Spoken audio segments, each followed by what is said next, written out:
ಬರಬೇಕು ಅನ್ನುವಷ್ಟರಲ್ಲಿ ಧಾರಾಕಾರವಾಗಿ ಕಣ್ಣೀರನ್ನೇ ಸುರಿಸ್ತಾ ಇದ್ದೀಯ ತಾಯಿ. ಅಮ್ಮ, ಒಮ್ಮೆ ಕುರುಕ್ಷೇತ್ರದ ಧಾರಣೆಯ ಕಡೆಗೆ ನೋಡಮ್ಮ, ಕಣ್ಣನ್ನು ಹಾಯಿಸಿ. ನೀನೇನೋ ಕಣ್ಣೀರನ್ನು ಸುರಿಸ್ತಾ ಇದ್ದೀಯ, ಆದರೆ ಈ ಕುರುಕ್ಷೇತ್ರದ ಧಾರುಣಿಯಲ್ಲಿ ರಕ್ತದ ಓಕುಳಿಯೇ ನಡೀತಾ ಇದೆ ಅಮ್ಮ. ಅದೆಷ್ಟೋ ಹೆಣ್ಣು ಮಕ್ಕಳು ಕಣ್ಣೀರನ್ನು ಹಾಕುತ್ತಾ ಇದ್ದಾರೆ. ತನ್ನ ಗಂಡನಿಯನ್ನು ಕಳೆದುಕೊಂಡವರಿದ್ದಾರೆ, ತನ್ನ ಮಕ್ಕಳನ್ನು ಕಳೆದುಕೊಂಡವರಿದ್ದಾರೆ, ತನ್ನ ತಂದೆಯನ್ನು ಕಳೆದುಕೊಂಡವರಿದ್ದಾರೆ ತಾಯಿ. ಇವರೆಲ್ಲರೂ ಕೂಡ ಕಣ್ಣೀರನ್ನು ಹಾಕುತ್ತಾ ಇದ್ದಾರೆ.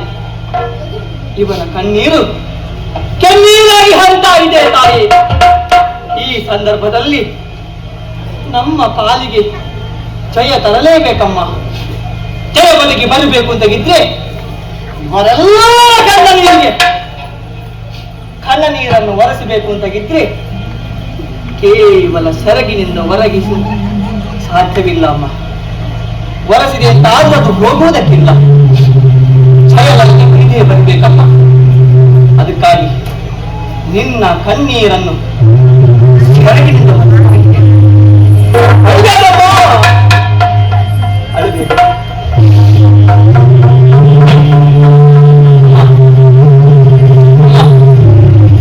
ನನ್ನ ಮಗ ಅಭಿಮನ್ಯು ಇನ್ನೇನು ರಣಕ್ಷೇತ್ರವನ್ನು ಸೇರುವ ವನಿತ. ಹೀಗೆ ಹೋಗುವುದು ಸರಿಯಲ್ಲ ತಾಯಿ. ಅಂದು ಮಹಾಗಣಪತಿಯು ತನ್ನ ಹೆತ್ತ ತಂದೆ ತಾಯಿಯರಿಗೆ 3 ಪ್ರದಕ್ಷಿಣೆಯನ್ನು ಬರುವುದರ ಮೂಲಕವಾಗಿ ಜಗತ್ತಿಗೆ ಪ್ರದಕ್ಷಿಣೆಯನ್ನು ಬಂದು ಆಶೀರ್ವಾದವನ್ನು ಪಡೆದೆ ಎನ್ನುವ ಹಾಗೆ ತೋರಿಸಿಕೊಟ್ಟ.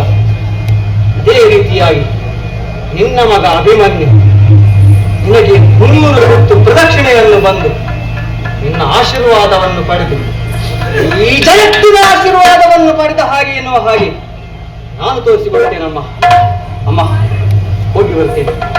ಆಶೀರ್ವದಿಸಮ್ಮ.